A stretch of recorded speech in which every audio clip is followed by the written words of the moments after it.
বসে আছি। গ্রামের মানুষগুলো সব কোথায় যে গেল? সকাল থেকে কারো ঘাড় মটকায়নি। হাত কেমন সুরসুর করছে। শাকচুন্নি যখন তেঁতুল গাছের চূড়ায় বসে এসব কথা বলছিল, তখনই গ্রামের মেয়ে সীমা সেই রাস্তা দিয়েই হেঁটে যাচ্ছিল। তাড়াতাড়ি পা চালিয়ে হাঁটতে হবে, নইলে মা ভীষণ রাগ করবে। ওই তো একটা মেয়ে, কি মজা! কতদিন পর কচি হাঁটছি পাবো। আর একটু কাছে আয়, অমনি তোর ঘাড়টা এমন ভাবে মটকাবো আর জীবনে সোজা করে কিছুই দেখতে পাবি না। ওই তো সেই তেঁতুল গাছ। মা তো বলেছিল ওই তেঁতুল গাছে নাকি শাকচুন্নি থাকে। ওই রাস্তা দিয়ে যাব না, তাহলে যদি শাকচুন্নি আমাকেও ধরে ফেলে। একি, মেয়েটা ওদিক দিয়ে যাচ্ছে কেন?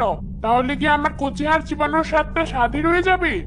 আজকাল গ্রামের লোকদের যে কি হলো, এই রাস্তা দিয়ে কেউই হাঁটতে চায় না। বেশ, আমি দেখছি কি করা যায়। শাকচুন্নি গাছের চূড়া থেকে নেমে এক সুন্দরী মেয়ের রূপ ধারণ করে সীমার কাছে গিয়ে বলল, এই যে মেয়ে, আমাকে কদমতলির রাস্তাটা একটু দেখিয়ে দেবে? বহুদূর থেকে এসেছি এখানে। কে আপনি? আর কদমতলি তো ওই তেঁতুল গাছের ওদিক দিয়ে যেতে হয়। আমি ওদিকে যাব না। কিন্তু কেন? বড় বিপদে পড়ে তোমার কাছে সাহায্য চাইছি। তুমি যদি আমায় রাস্তাটা দেখিয়ে দাও, তাহলে আমার হাতের এই আংটিটা আমি তোমায় দেব।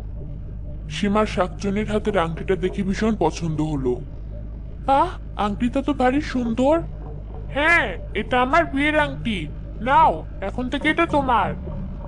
শাকচুন্নি সীমার দিকে আংটিটা এগিয়ে দিতেই দ্রুত সীমা আংটিটি আঙুলে পরে নিল।